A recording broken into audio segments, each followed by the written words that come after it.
Sometimes all a man has left is a toolbox, a tired smile and a promise to his daughter that things will get better even when he doesn't know how.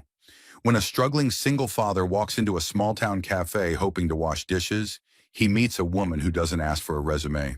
Instead, she asks him something far more unexpected. What follows is not just a story about second chances, but about quiet courage, the kindness of strangers and how healing often begins in the most ordinary places. If you're someone who believes in the power of small moments in love, that grows slowly and in the beauty of starting over, this story is for you. Don't forget to subscribe to the channel for more heartfelt stories that stay with you long after the screen fades. Now let's begin. Struggling single dad applied to be a dishwasher. The female owner asked if he believed in destiny. The old pickup truck groaned as Dan Carter shifted in the driver's seat. Careful not to wake the little girl curled up beside him. A thin layer of condensation had formed on the inside of the windshield, distorting the view of the gray, restless sea just beyond the parking lot. Dawn hadn't yet broken, but the horizon showed a sliver of burnt orange cold light, promising another unforgiving day in coastal Maine. Dan rubbed his eyes with calloused fingers and sighed quietly.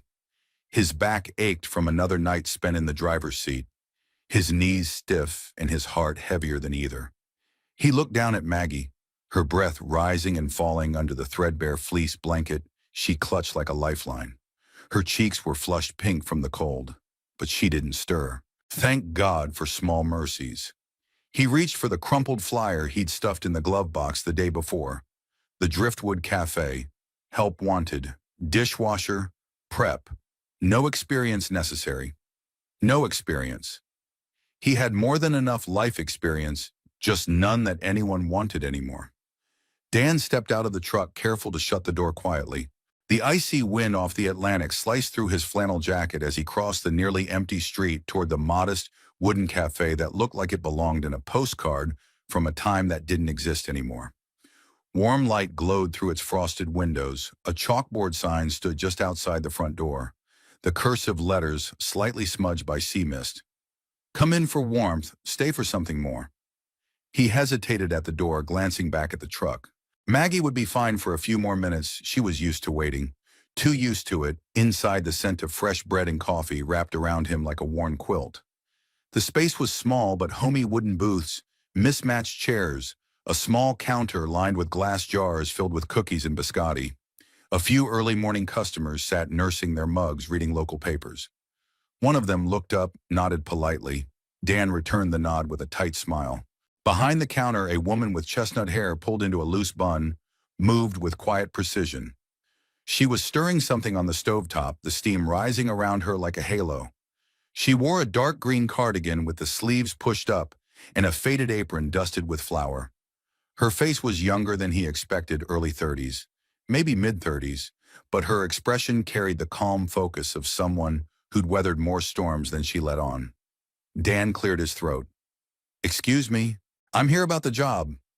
The woman turned, set down the wooden spoon and looked him over, not unkindly, but with a directness that made him straighten his shoulders. Her eyes were warm brown, sharp and steady. You the one who called yesterday, she asked. No ma'am, he said, just saw the flyer, I can start today. Right now if you need. She leaned on the counter, wiping her hands on a towel. You have any experience? Washing dishes, Dan offered a tired smile. I've been doing that my whole life in one way or another. She didn't smile back. Instead, she tilted her head slightly. Name Dan Carter. I have a daughter. She's 8. She's in the truck just across the street. We're between places right now. There was a beat of silence. Not pity, thank God, but consideration. Then she asked something unexpected. Do you believe in destiny, Mr. Carter? He blinked. Destiny? Yes, like people crossing paths for a reason. Things happening not just because they happen, but because they're meant to. You know, that kind of thing. Dan looked down at his boots, soaked from the melting snow on the cafe floor. I used to, he said after a moment. Back when I thought life had rules before it stopped making sense. She nodded slowly, fair answer. Another beat. Then she turned, grabbed an apron from a hook by the back door, and tossed it to him. Dish pits through that door. You can start by filling the sanitizer sink. Dan caught the apron midair. That's it, you're hiring me. For now, you break anything, you're buying it. Her tone was dry, but not harsh. I'm Evelyn, by the way. Evelyn Moore. Welcome to the Driftwood. He slipped the apron over his head, already moving toward the back. Thank you, he said, really. As he pushed through the swinging door, the warmth from the kitchen hit him like sunlight after a long storm. Stainless steel counters, industrial sink, a narrow prep table. Nothing fancy, but it was more than he'd had yesterday, more than he'd dared hope for. And somewhere out front, a woman who asked about destiny had just given him a chance without needing a resume or references. For the first time in months, something shifted in Dan's chest. Not a miracle, not yet, but maybe a beginning. Behind the fogged windshield of the old truck across the street, Maggie stirred beneath her blanket and sat up, yawning. She looked out the window just in time to see her father through the cafe window, scrubbing a metal tray with methodical care. She smiled sleepily and whispered, "Go, Dad." And the day began. The clang of pans and the rush of warm water became the new rhythm of Dan's mornings. The industrial sink was his station, and though the work was repetitive and unglamorous, it grounded him. Every plate he scrubbed clean, every spoon he polished, every tray he stacked on the drying rack felt like a small act of rebuilding, if not his life, then at least the scaffolding of one Evelyn Moore kept to her own rhythm in the front.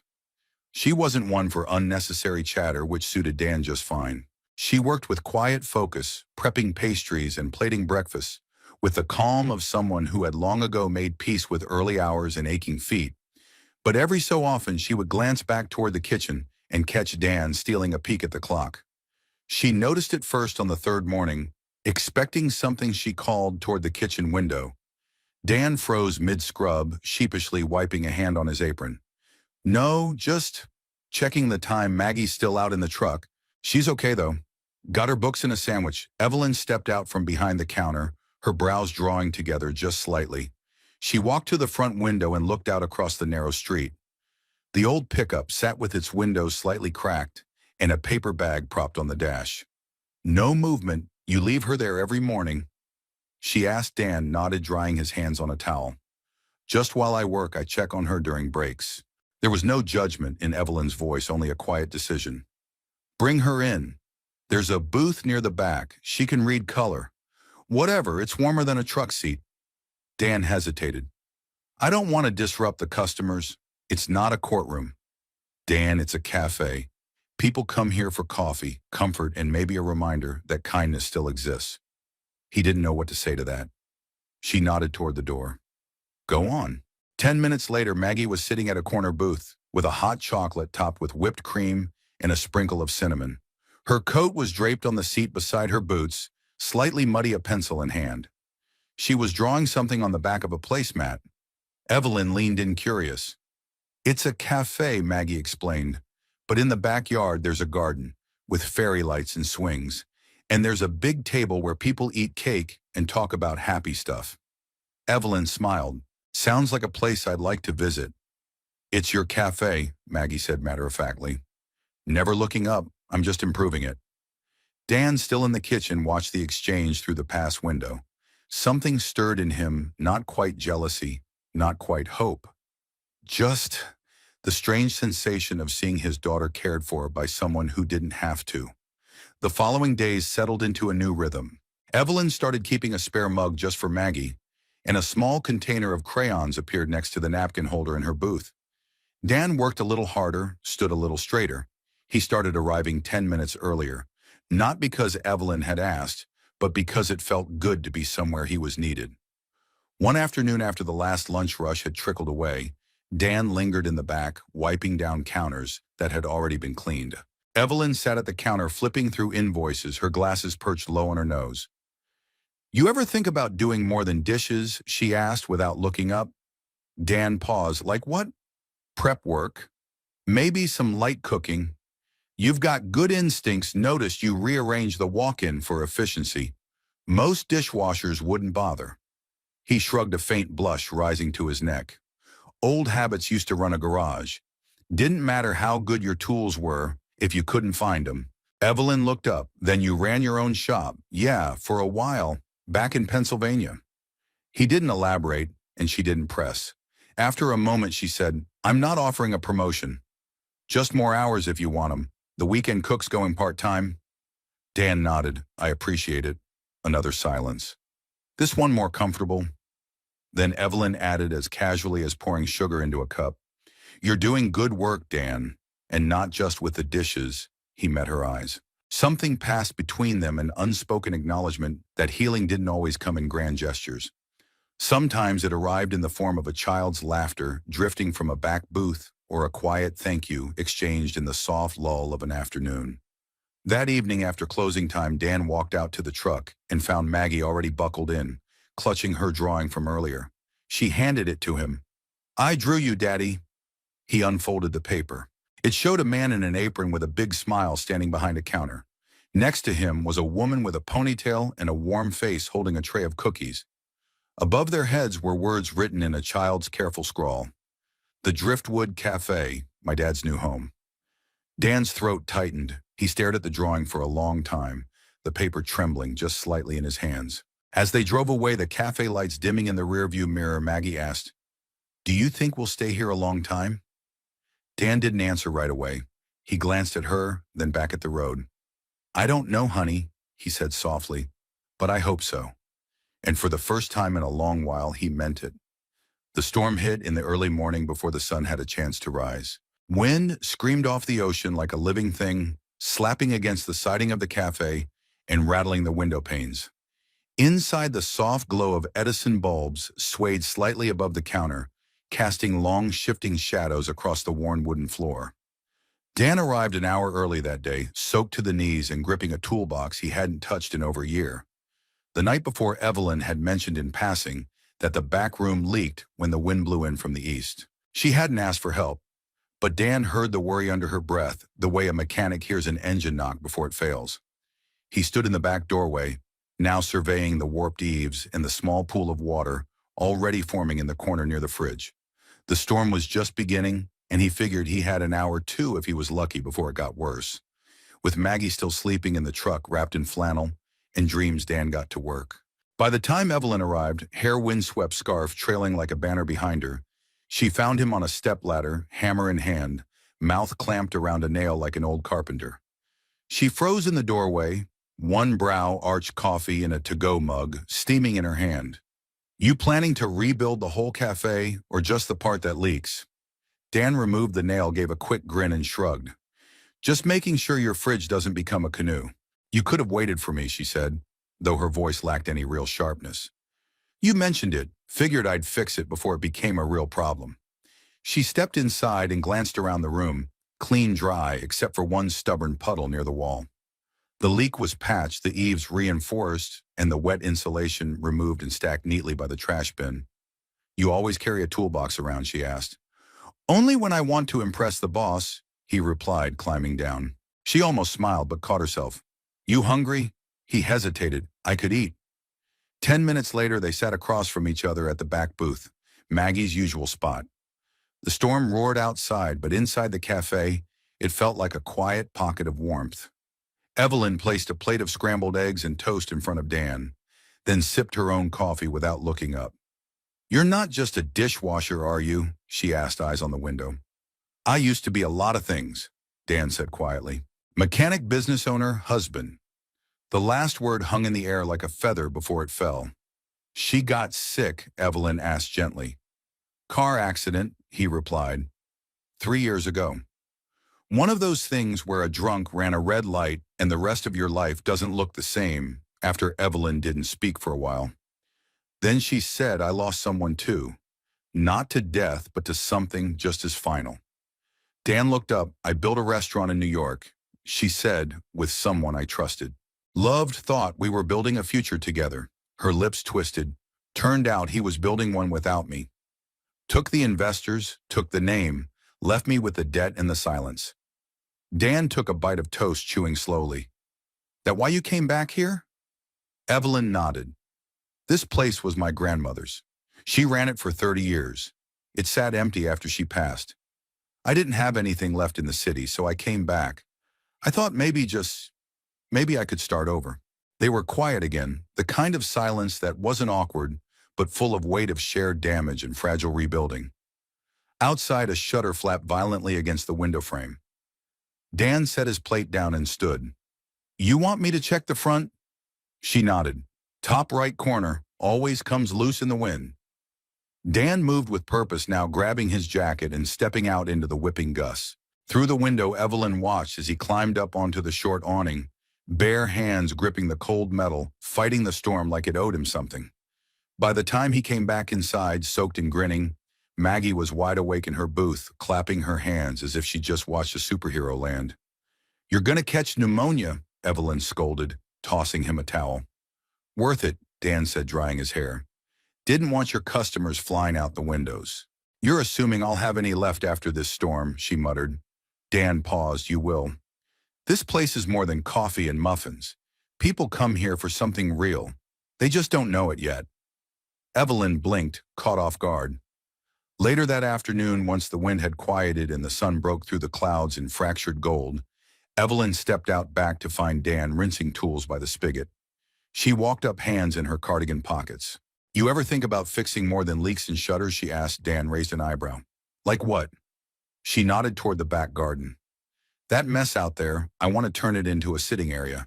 Maybe put in some planters' benches. But I need someone who knows how to build, not just dream.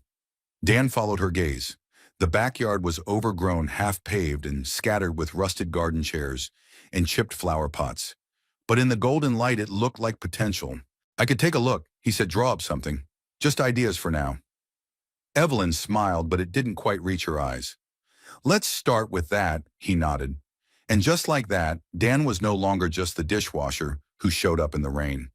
He was the man who patched roofs, fixed shutters, and saw beauty where others saw wreckage. That night, as he and Maggie climbed into the truck, he felt a strange sensation low in his chest, a soft, unfamiliar warmth. Not love, not yet. But maybe the beginning of belonging. By the time the first hints of spring began to flirt with the stubborn Maine coast, the Driftwood Cafe had taken on a quiet new energy. The worst of winter was behind them, but the memories lingered in peeling paint, water stains beneath the counter, and the smell of damp wood that no amount of coffee beans could fully cover. Still, there was a hopefulness in the way the early sun slanted through the windows and how the town folk lingered longer after their second cup of joe. Dan now worked 5 days a week, 3 in the kitchen, 2 out back, or fixing things Evelyn no longer needed to ask about. He had become something more than staff, though neither he nor Evelyn said it aloud. His hands still bore the grime of work, but they also carried a steadiness that everyone in the cafe quietly leaned on. And Maggie, now a familiar presence at the corner booth, had become a sort of mascot for the place. This particular morning, she sat curled up in her usual spot with a notebook open and a cup of cocoa steaming beside her. A plate of ginger cookies sat untouched, fresh out of the oven, courtesy of Evelyn, who discovered Maggie's love for anything spicy sweet. Evelyn passed by with a tray of cinnamon rolls and paused to glance at the page Maggie was scribbling on. Another drawing, she asked, smiling. No, Maggie said without looking up. It's a story. Oh, what about? Maggie straightened proudly. It's about a girl who lives in a cafe with her dad. She draws pictures during the day, and at night the pictures come to life and dance on the walls. Evelyn chuckled, softly charmed. Sounds magical, it is, but she keeps it a secret because if people knew they might stop coming.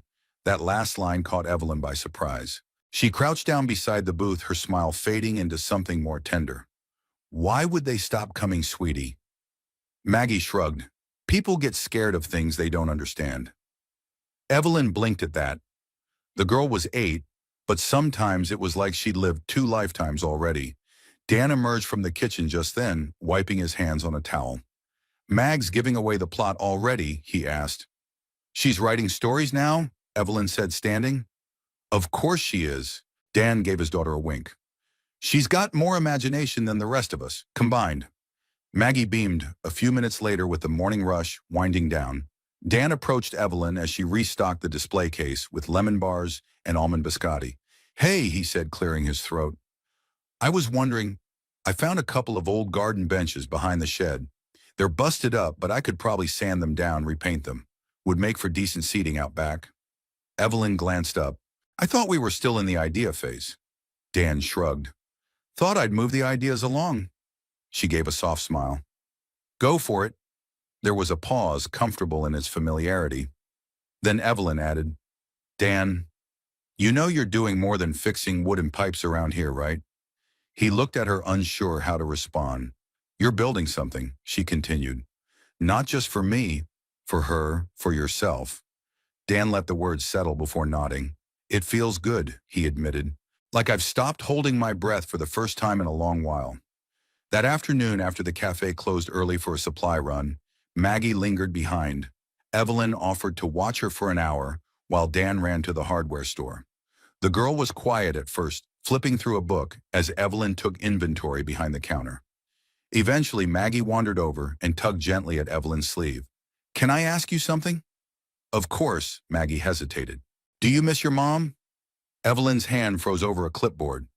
Mine died when I was really little, Maggie said quickly as if to soften the blow. I don't remember her much, but sometimes I think my dad misses her so hard, he forgets to say it. Evelyn sat on the nearest stool. I didn't lose my mom the way you did, but I do miss her. Every day, especially in here. She used to sit in the window seat with a crossword and scold me for using too much nutmeg. Maggie smiled.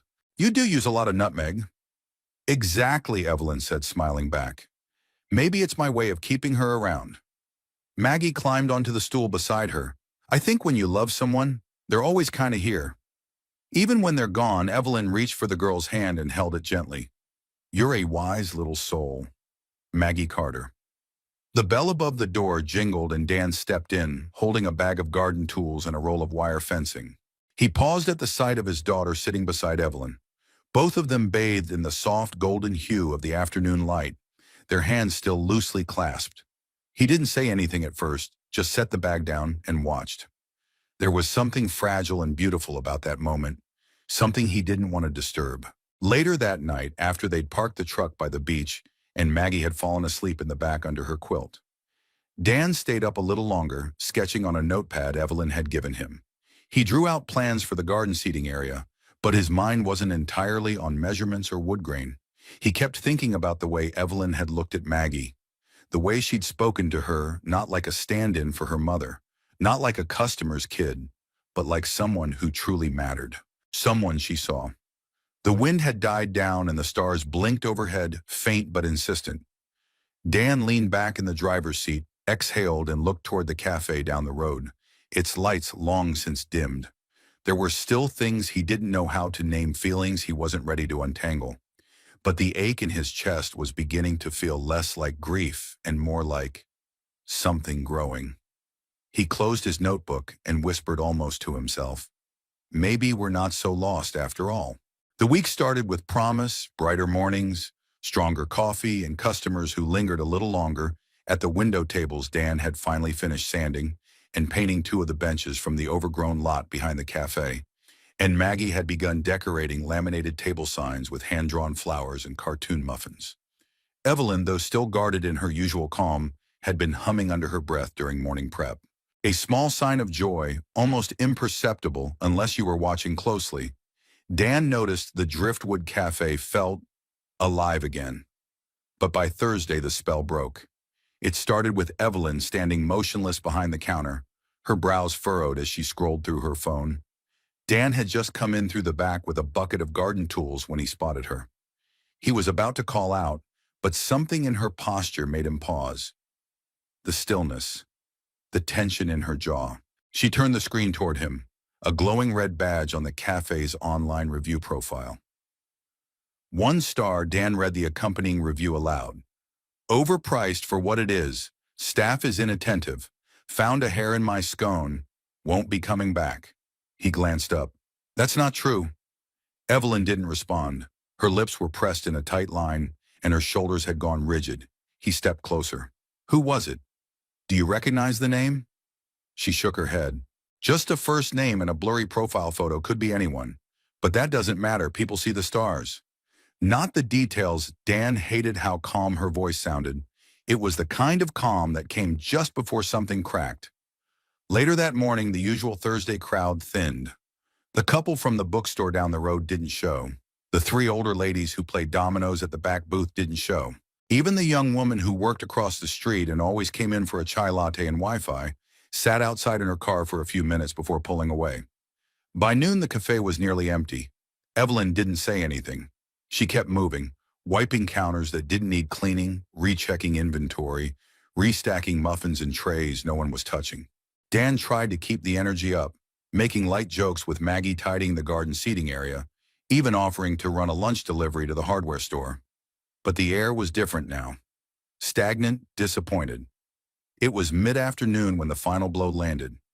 "I need to show you something," Dan said quietly. Joining Evelyn at the prep counter, he held out the cafe's weekly expense report. Numbers highlighted, receipts clipped. "We've got 2 weeks before we hit the red," he said gently. "3 if we cut back on supplies." Evelyn didn't look at the paper. She stared at the sugar canister, unmoving. "I can loan some hours back." Dan offered. "I can pick up part-time work elsewhere. Maybe the gas station off Route 9. We'll get through this." Still she didn't speak.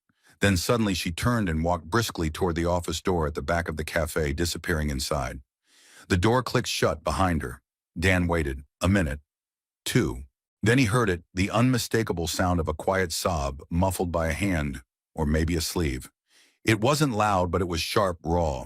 The kind of sob someone releases only when the weight has become too much.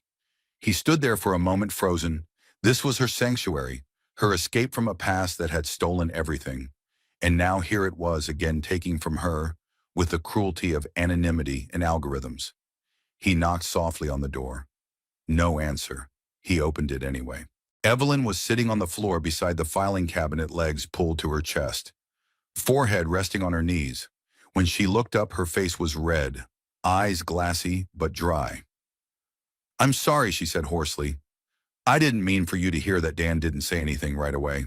He sat down across from her on the floor, legs, outstretched arms resting on his knees. "I used to have days like this," he said after a while. "Back at my garage, days where no one came in. Or worse, when someone did come in just to scream at me for something I didn't do." She looked at him skeptical. "I'd sit in the back room with the lights off and convince myself I was a fraud, that I'd fooled everyone into thinking I was worth something." He paused, but then Maggie would come in wearing one of those ridiculous plastic tiara, holding a peanut butter sandwich, and say, "Daddy, can we fix stuff today?" And I'd remember someone still believed in me. Evelyn's face softened just slightly. Dan leaned forward. "You built something real here, Evelyn. Not just a business, a community, the regulars, the kids who color at the booths, the truckers who call ahead for pie slices, that can't be undone by one bad review. Don't let this break you." Evelyn drew a shaky breath. "It's just, I've failed once before. Big, and I thought if this place went under, at least it would be on my terms. Not because of some stranger with a phone." Dan nodded. "Then let's fight back. Not with words, but with action." She looked at him, puzzled. "Let's trim the menu. Highlight the best sellers. Maggie and I can help repaint the outside this weekend. Make it look fresh. You've got a community here. They just need a reason to come back." Evelyn hesitated, and if they don't, Dan met her eyes. "Then we keep showing up anyway. You did that for me. Let me do that for you." The moment held quiet and true. Later that evening, after the sun had dipped into the ocean and the sky turned to ash, Dan and Evelyn stood outside the cafe with Maggie, who clutched a piece of paper in her hands. "What's that?" Evelyn asked. Maggie held it up, a sign drawn in careful block letters and decorated with smiling mugs and muffins. "We're still here. Come in for warmth. Leave with a smile." Evelyn knelt and wrapped her arms around the girl, and this time she cried without shame. The snow had returned, soft at first flurries, tracing lazy circles over the cafe's windows, but by mid-afternoon it had become serious, stacking in thick layers on rooftops and turning the narrow sidewalks of town into slushy obstacle courses. The Driftwood Cafe, which had been slowly regaining its steady rhythm, now faced the hush of an impending storm. Dan shoveled the walkway in front of the cafe with broad, deliberate strokes, his breath coming in clouds, the scrape of metal against concrete. Rhythmic and calming, Evelyn had closed early. Most businesses on the block had. By the time he finished, the street was nearly deserted. Quiet in that particular way, only snowstorms could bring muted intimate, like the world was holding its breath. Inside, Evelyn was wiping down the counter more slowly than usual, her movements unfocused. Maggie sat nearby, sketching what looked like a snowman made of muffins. "Forecast says we might lose power tonight," Evelyn said when Dan came back, in stamping snow from his boots. "Winds picking up could hit 30 miles an hour after sunset." Dan nodded, peeling off his gloves. "You heading home soon?" She didn't answer right away. Instead, she turned to look out the window. "My place is at the edge of town. Not exactly snowplow friendly." He followed her gaze. "You're not thinking of staying here overnight? I've done it before," she said almost defensively. "The back office has a cot, got some extra blankets in the storage closet." Dan frowned. "You shouldn't be alone in this kind of weather." "I'm not afraid of snow," she said, but her voice carried the weariness of someone who had learned to be brave, simply because there was no one else to do it for her. "I know," Dan replied, "but still, you don't have to be alone." She looked at him as if trying to gauge whether he meant what he said, but before she could answer, a gust of wind howled past the windows, rattling the frame. "Truck's got a full tank," he added, "but it's no place for Maggie in a storm. Not overnight, if you don't mind. We could stay here too. I'll keep the fire going, make sure the pipes don't freeze. We'll be out of the way." She hesitated, then nodded. "All right, but if Maggie starts a marshmallow fire on the stovetop, I'm blaming you." Dan grinned. "Deal." They set up camp in the back office. Dan rolled out a sleeping bag near the heater, and Maggie claimed the cot wrapped in 3 layers of blankets and happily munching on a chocolate chip cookie. Evelyn had saved just in case. Evelyn brewed a fresh pot of coffee and poured it into thermoses. The snow continued to fall outside, heavy and relentless. Later that evening, after Maggie had drifted to sleep with a sketch pad resting on her chest, Dan stepped into the main dining room and found Evelyn sitting at a table near the window, a book open but unread in her hands. "You okay?" he asked, settling into the seat across from her. She looked up, surprised to see him still awake. "Yeah, just thinking about." She closed the book. "How different my life looks from what I imagined." Dan nodded slowly. "I get that. I used to think success meant a 5-star restaurant in Manhattan." She continued, her voice quieter now, more raw. "Reservations booked months in advance. Critics writing about my truffle risotto. I thought that's what made me real." She smiled, but it was bittersweet. "But now, I'm in a roadside cafe in a town half the country forgot existed, baking scones for truckers and pouring coffee for fishermen. And some days I wonder if I've disappeared. If I traded in a spotlight for invisibility." Dan leaned forward. "You didn't disappear, Evelyn. You chose to stay visible in a place that actually sees you. That's not failure, that's courage." She blinked, caught off guard by the gentleness in his tone. "I used to think being a good father meant having a house, a stable job, health insurance." He said, his voice rougher now. "But when I lost all that, Maggie didn't ask for any of it back. She just asked if I'd be there the next morning." He paused, his eyes meeting hers. "I've come to believe the people who really love you, they don't measure you by what you've lost, only by what you keep showing up for." For a long moment, neither of them spoke. The wind moaned through the cracks in the eaves, and snow tapped against the windows like tiny ghostly fingers. Then Evelyn asked so softly it was almost lost beneath the storm, "Do you ever think you were meant to come here?" Dan's breath caught. He didn't know how to answer. So he didn't, not with words. Instead, he reached across the table, gently covering her hand with his. The silence between them wasn't empty now. It was full of things unsaid, of resilience and kindness, of grief and healing, of two people who hadn't looked for each other, but had somehow found something solid amidst the drift. When the power flickered and then cut out entirely, Evelyn didn't flinch. Dan stood and grabbed a flashlight, handing it to her. "I'll check the fuse box," he said. "You stay here, I'll be right back." She nodded, her fingers still tingling from the warmth of his hand. Outside, the cafe faded into darkness, swallowed by the storm. But inside, even with the lights gone and the night pressing in from all sides, there was still warmth. Not from electricity, from something far more powerful. And as Evelyn sat there in the dim golden glow of the flashlight beam, listening to Dan's footsteps return from the basement, she realized something quietly astonishing. For the first time in years, she wasn't afraid of the dark winter, loosened its grip reluctantly as if the town of Halberton had to prove itself worthy of warmth. But slowly, almost imperceptibly, the snow began to recede from the sidewalks. Buds appeared on the brittle branches outside the Driftwood Cafe, and light returned with a softness that made people pause longer. By windows, sip coffee, slower, smile easier. Dan had rebuilt the garden benches and placed them neatly in the back lot, transforming the once neglected patch of land into something that almost resembled charm. A few strings of borrowed fairy lights hung between posts, and fresh mulch lined the narrow flower beds. The space didn't look like much to a stranger, but to those who had watched the cafe through the bleakness of winter, it looked like hope. Inside the cafe was preparing for something new. "We're really doing this?" Evelyn asked, standing by the register as Dan arranged folding chairs in the small space near the front windows. He gave her a grin. "You said yes 3 times already." Yes to an open mic night. "I didn't say yes to rearranging half the cafe and inviting the whole town to watch me pretend I'm not terrified," Dan shrugged. Too late. Maggie made posters. Evelyn looked over at the chalkboard sign by the door, where in a colorful swirl of handwriting it now read, "Saturday night open mic at the Driftwood, share your voice. Share your heart cookies, provided share your heart." Evelyn repeated, raising an eyebrow. "She insisted," Dan said. As if on cue, Maggie twirled into the cafe, clutching a stack of hand-drawn programs. "I made a list of who's performing. I'm first you." Evelyn asked, "I'm going to read a poem I wrote for my dad."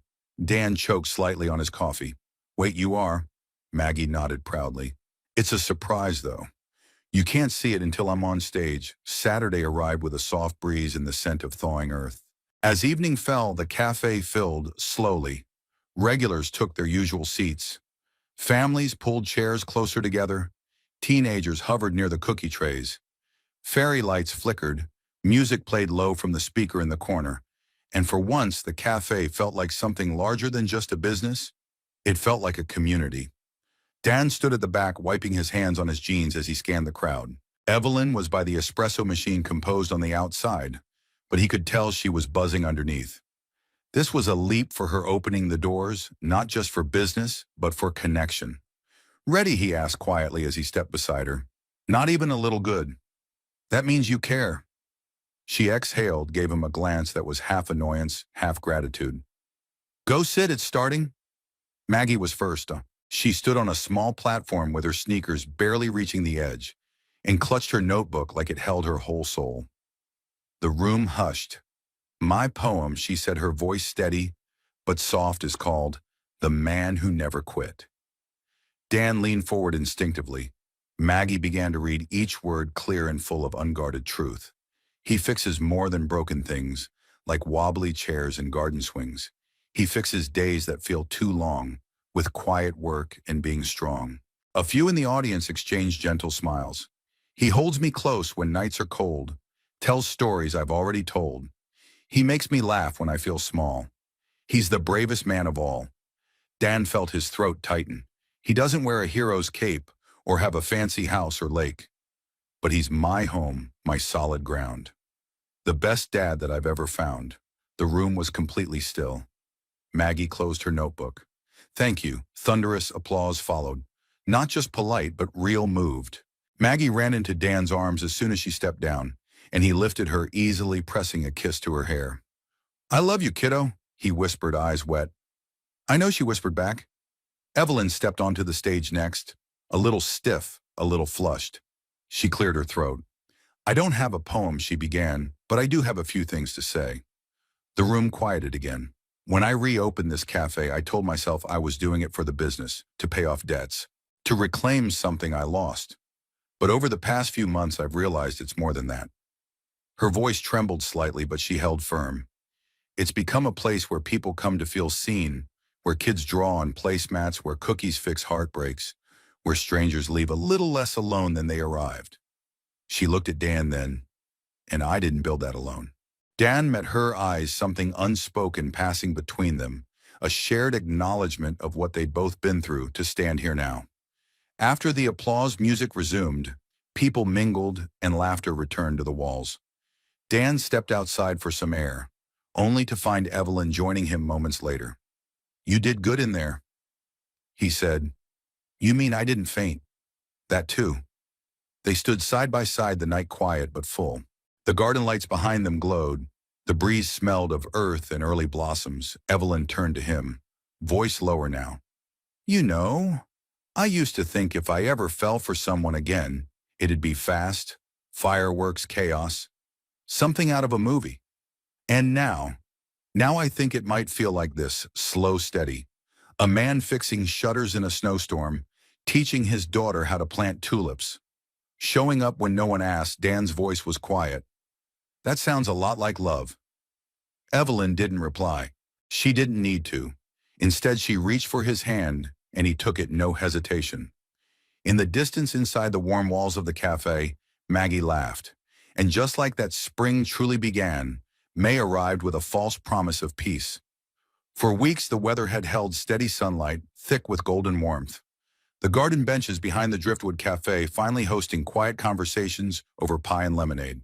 Dan had even planted a line of daffodils along the back fence with Maggie, each bloom standing like a little soldier announcing spring's full arrival. But as with most things that seemed too steady, the change came fast. It started with a sharp shift in the wind on a Wednesday afternoon. Dan noticed it first stepping outside to bring in the chalkboard sign, when the breeze tugged at it with more force than usual. The sky had gone from robin's egg blue to a flat steel gray in under an hour. Weather warnings crackled over the radio. Evelyn turned up the volume behind the counter, frowning as she listened. "Severe thunderstorm watch," she said almost to herself. 50-mile-an-hour gusts. Possible hail. Dan leaned against the counter. "You want to close early?" Evelyn hesitated. "We've got a dinner crowd tonight, someone's retirement party. They've already set up the back table." Dan glanced toward the rear of the cafe. Balloons, a homemade banner, and 3 generations of one family had just begun gathering. He nodded. "All right, we'll watch it. I'll secure the benches and the back door."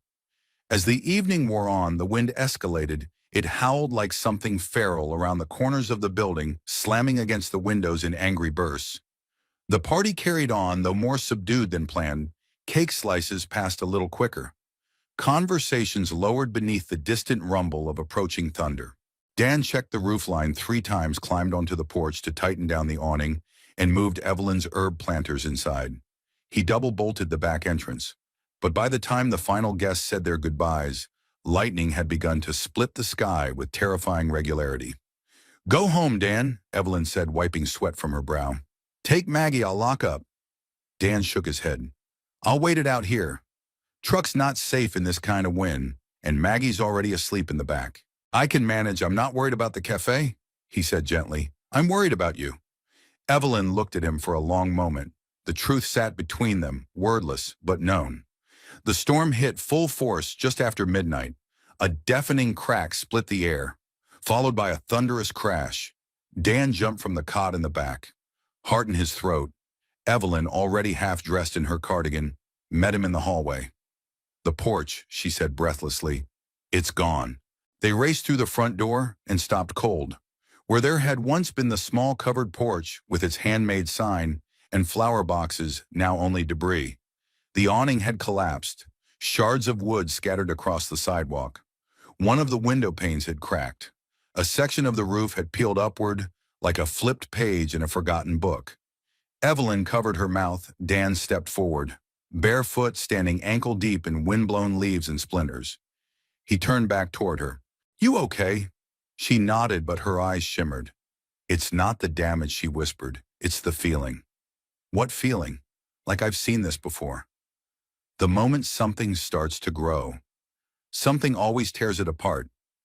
Dan walked to her, slowly brushed wind-tangled strands of hair behind her ear. "You haven't failed," he said. "This storm didn't come for you. It just came, and we're still standing." She looked at him, her face drawn and pale. "You said, 'we,'" she murmured.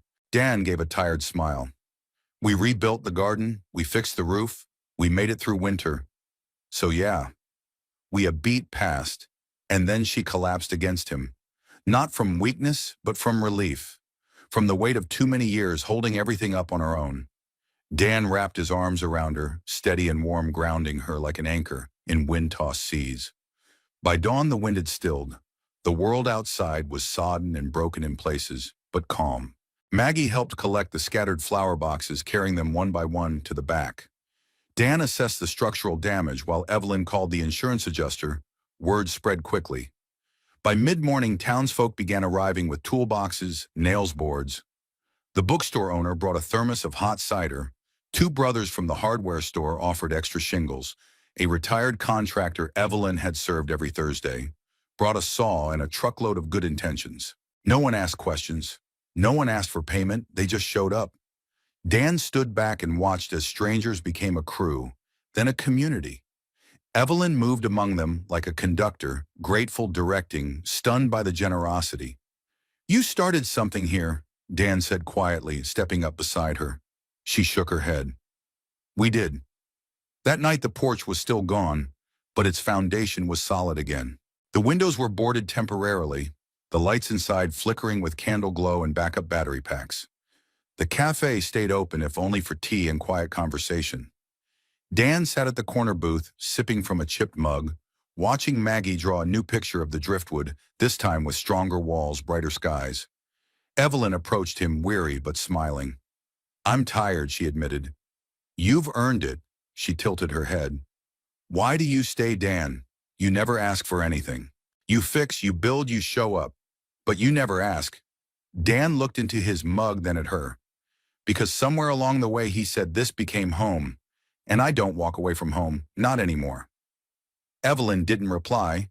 She just reached for his hand and held it. The new porch went up in 2 days flat. By the end of the week it was better than before, sturdier, wider, built from donated lumber and neighborly goodwill. Dan added personal touches: a carved wooden beam salvaged from an old barn planter, boxes Maggie painted with wild, uneven daisies, and a wind chime Evelyn had tucked away since her grandmother passed. She said she hadn't had a reason to hang it until now. "It sounds like hope," Maggie said when it rang for the first time. By Friday, the Driftwood Cafe wasn't just back in business, it was blooming. Evelyn kept the menu smaller and simpler, just as Dan had suggested during the hard weeks: fewer options, more soul. Her blueberry scones, now dubbed storm survivors, became local legend. A couple from 2 towns over even asked to buy a dozen for their anniversary picnic. As the cafe reopened in full, the rhythm returned. But something else pulsed beneath the surface now. Something unspoken between Dan and Evelyn. A tension both tender and charged. Their conversations had grown longer. Glances lingered. Silences felt less like pauses and more like preludes. On Saturday night, Evelyn found herself wiping down the new counter while Dan finished putting Maggie's bike in the back storage room. The cafe was closed. Outside the porch, lights glowed golden, catching the edge of dusk as it softened the town into quiet. Evelyn stared at the darkened coffee machine, heart beating a little too fast. She heard Dan's footsteps before she saw him. "Porch is clear," he said. "No bikes left to trip over. No kids left to trip on me." She smiled. "Thanks, that bike rack's going to save a lot of broken shins." He leaned against the doorframe, arms crossed. "It's funny, when I got here I thought I'd be gone in a week, a month tops. Just long enough to get Maggie stable again, pick up the pieces, move on." And now, Dan looked at her quiet. "Now I wake up and I don't want to be anywhere else." Evelyn felt the floor shift beneath her. Not literally, but emotionally, the way things do when someone says what you've been too careful to admit out loud. "Sometimes I walk through the cafe before it opens," she said softly. "I touch the tables, straighten the salt shakers. It sounds silly, but it makes me feel like I still have a say in the day. Like the mess of life can't touch me here." "It's not silly," Dan said. "It's brave." They stood like that for a while, still grounded. The air between them filled with years of pain they didn't need to explain, and the strange, blooming safety of this fragile new bond. Evelyn broke the silence with a laugh. "Maggie told me today I should just kiss you already." Dan chuckled. "She's not subtle. She's also 8 wise beyond her years," he murmured. Another pause, then Evelyn took a step forward. The space between them disappeared in a breath. Dan didn't move. He didn't need to. "I'm scared," she admitted, voice trembling. Of doing this wrong, of needing too much, Dan raised a hand and gently tucked a strand of hair behind her ear. I'm scared too, he said. But being scared doesn't mean we're not ready, just means we care. And then slow, natural, inevitable. He kissed her. It wasn't dramatic. There were no fireworks, just the quiet press of lips that had both forgotten what it was like to be kissed with reverence, not rescue. It was a kiss that didn't ask for anything, only promised, I'm here, I see you. When they finally pulled apart, Evelyn's eyes were glassy, but she was smiling. I don't want this to be a mistake, she whispered. Dan touched her cheek. Then let's make it real. One day at a time. Behind them, the wind chimes swayed in the soft evening breeze, filling the porch with a delicate tinkling music. Later that night, they sat on the porch steps, sharing a blanket and a plate of leftover scones.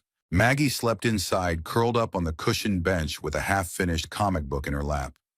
The street was quiet, the town slow and hushed in its Saturday slumber. I used to think love was fire, Evelyn said. Big, bright, impossible to miss. But maybe it's actually this steady, gentle something that holds you up when everything else has fallen down. Dan nodded. It's the porch that stays standing.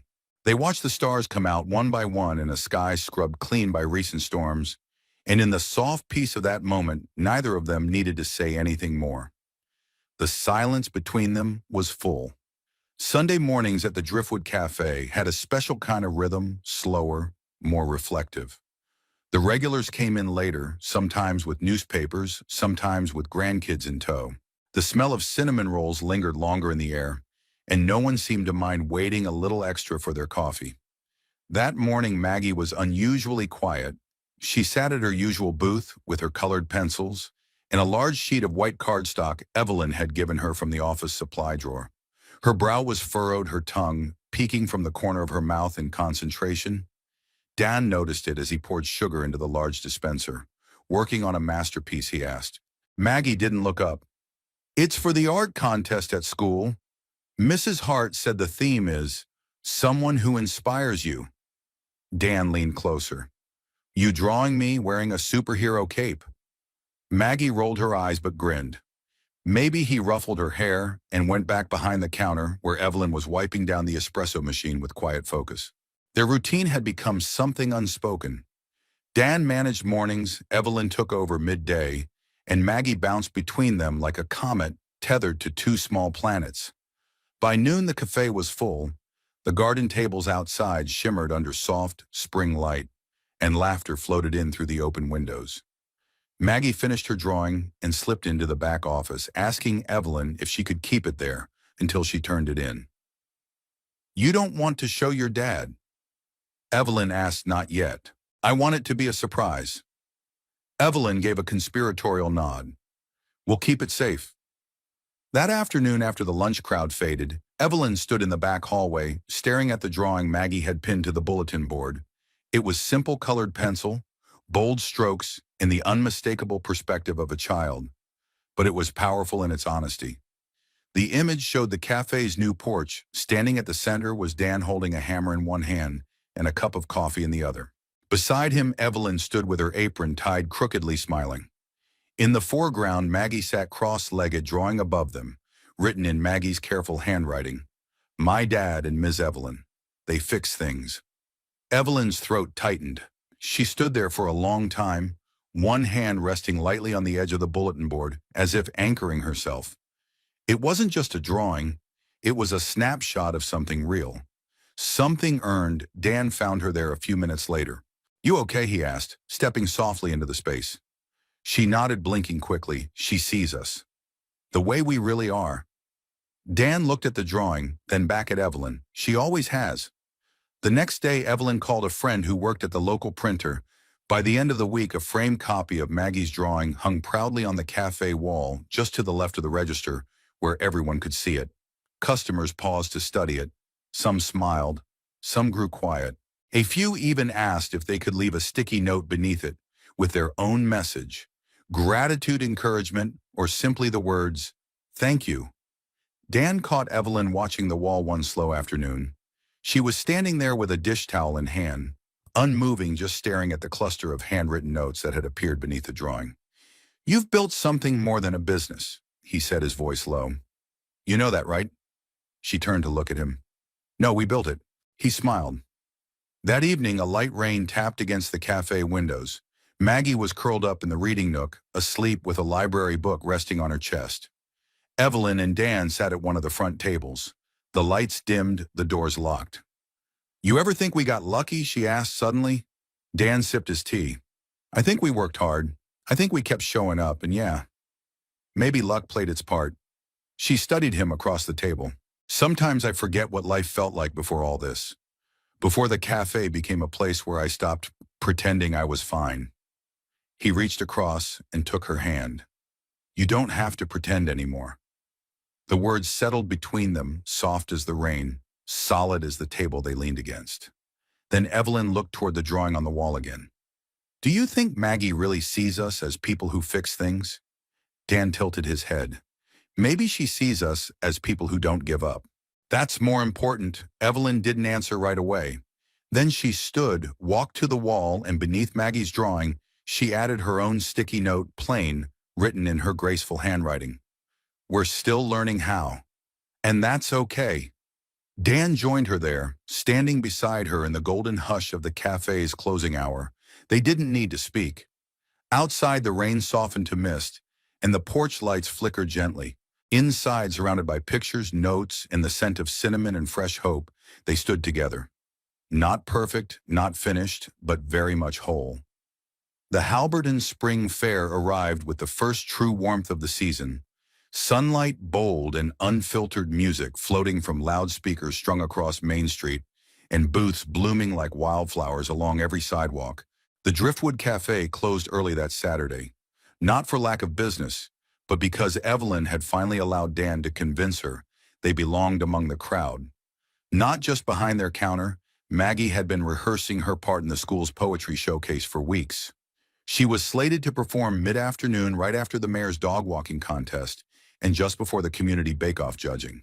Evelyn stood backstage, if one could call the raised platform near the library, a stage adjusting Maggie's collar, brushing crumbs from her cheek. You nervous? She asked. Maggie shook her head. Not really. It's not as scary as open mic night, and Dad's here. Dan, standing nearby with a juice box in one hand and his phone camera at the ready, winked at his daughter. Break a leg. Maggie walked out into the bright sunlight like she'd done it 100 times before. Her voice was clear, her words thoughtful, her gaze steady. Dan barely breathed, but it wasn't Maggie's poem that became the talk of the afternoon. It was what happened next, after Maggie took her bow and the applause faded. The announcer tapped the mic awkwardly. We have one more speaker, he said, Mr. Dan Carter, who I think has a few words to share. Dan turned sharply to Evelyn. You did this, he whispered. She shook her head, surprised I didn't. Maggie giggled. Dan stepped up to the platform amid polite applause. He wasn't dressed for attention, just jeans, boots, and a clean shirt he'd ironed that morning. His palms were suddenly slick with sweat. He cleared his throat. Wasn't planning to say anything today. He began, eyes flicking over the crowd, catching familiar faces, customers, neighbors, the mailman, the librarian, a few truckers from the highway diner. But someone signed me up, and I'm guessing they knew I had something to say that I hadn't quite found the courage to say out loud. A murmur of laughter rippled through the crowd. He looked toward the back where Evelyn stood frozen, her hand resting over her heart.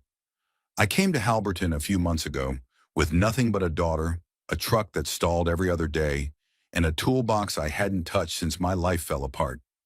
The crowd grew still. I didn't come here looking for a new beginning. I came looking for a place to survive. But then something happened. I walked into a cafe, and a woman asked me if I believed in destiny. A smile tugged at the corners of several mouths, and back then I said no.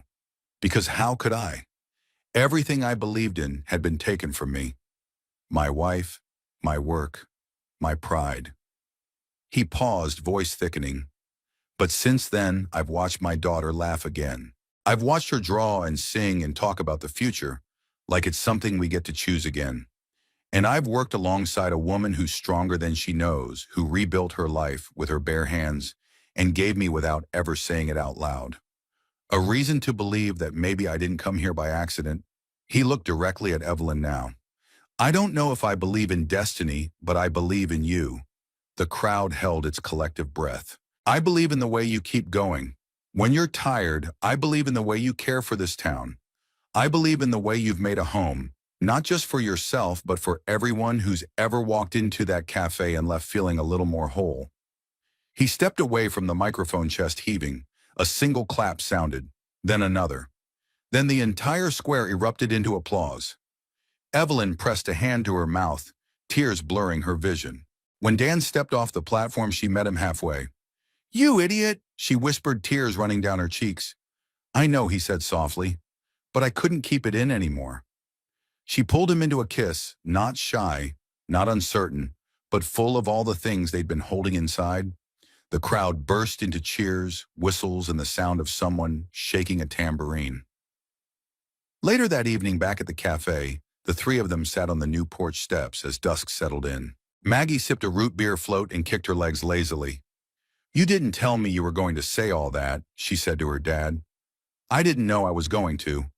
Evelyn leaned her head on his shoulder. "You meant every word, every single one." The porch light came on, casting a soft glow over the wooden beams, the flower boxes, the little wind chime still ringing faintly from the breeze. "I think people saw the real you today," Evelyn murmured. Dan wrapped an arm around her. "That's only because I finally saw him too.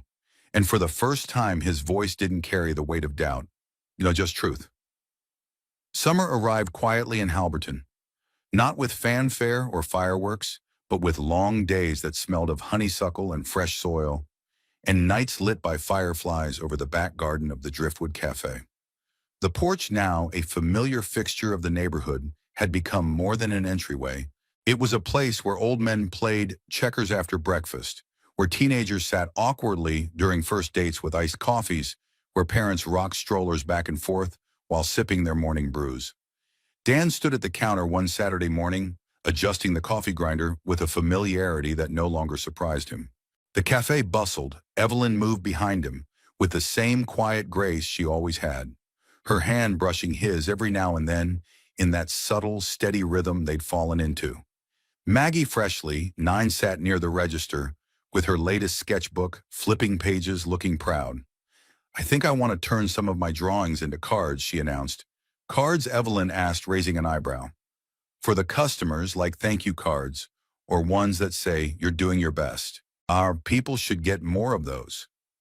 Evelyn leaned down and kissed the top of Maggie's head. "I'd put that on the wall in a heartbeat." Dan smiled, wiping down the counter. "Looks like we've got an artist entrepreneur in the family." Maggie echoed, eyes bright. Dan froze, realizing what he'd just said aloud. Evelyn didn't say anything for a moment. Then she slipped her hand into his and squeezed gently. "Sounds right," she said softly. That evening, after the cafe had closed and the lanterns in the garden glowed against the soft navy sky, they sat outside, just the three of them. Maggie lay in the grass, naming the constellations she could remember. Dan sat beside Evelyn on the bench he'd built months ago, her head resting on his shoulder. "I used to think life had to be big to mean something." Evelyn said that you had to make headlines or open a Michelin-starred restaurant or prove something to someone. Dan looked out across the garden where the wildflowers Maggie had helped plant were now in full bloom. And now he asked. Now she said, her voice warm. "I think if you can create one small place in the world where people feel safe, where they feel loved and seen, that's more than enough." Dan wrapped an arm around her shoulders. "We've got that right here." She nodded, "And I don't want to run from it anymore. I don't want to plan the next thing. I just want to be here with you, with her." With this, Dan smiled. "Then let's stay, choose it. Not because we have no other options, but because this us is worth choosing." Evelyn blinked quickly. The air between them, warm and thick with late summer softness, held the weight of something beautiful, unshakable. Inside the cafe, the wind chime at the window caught a breeze and rang gently, a sound that had become, over time, less of a decoration and more of a signal. A heartbeat. Maggie sat up and pointed to the sky. "There's Orion." "That's a winter constellation," Dan said, laughing. "Maybe he's early." She shrugged. "Or maybe he just missed us." Evelyn chuckled. "I'd come early too if I could sit here." The three of them sat in silence for a while, listening to the wind, to the distant sound of laughter from the houses down the road, to the occasional clink of dishes being washed in the kitchen behind them. Dan turned to Evelyn. "Do you remember the first thing you ever said to me?" She grinned. "About 20 different sarcastic things come to mind?" "No," he said. "You asked me if I believed in destiny." She smiled wider. "Now I didn't?" "I said no." He said, his voice soft. "But I think I do now. Or at least I believe in this, whatever brought me to that porch. Whatever gave me a second chance." Evelyn leaned in. "Maybe it wasn't destiny. Maybe it was just kindness. Meeting, readiness. A broken heart finding another," Dan nodded. "Whatever it was, I'm not letting go of it." They kissed, then not the cautious, breathless kiss of beginnings, but the kind of kiss that felt like home, rooted certain, a seal on something sacred. Maggie sighed dramatically. "You guys are cute, but also very cheesy." They both laughed, pulling her into a hug between them. And beneath the soft lights of the porch, under a sky not quite dark, not quite full, a small cafe in a forgotten town held three people who had once lost everything and found in each other something quietly miraculous.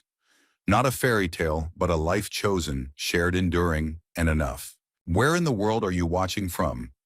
We'd love to hear from you. Drop a comment below and let us know your city or country. It always warms our hearts to see how far these stories travel. If this story touched you, make sure to subscribe to the channel so you never miss another tale of hope, healing, and unexpected connection. Your support means more than words can say. Thank you for spending your time with us. Until next time, stay kind, stay hopeful, and take care.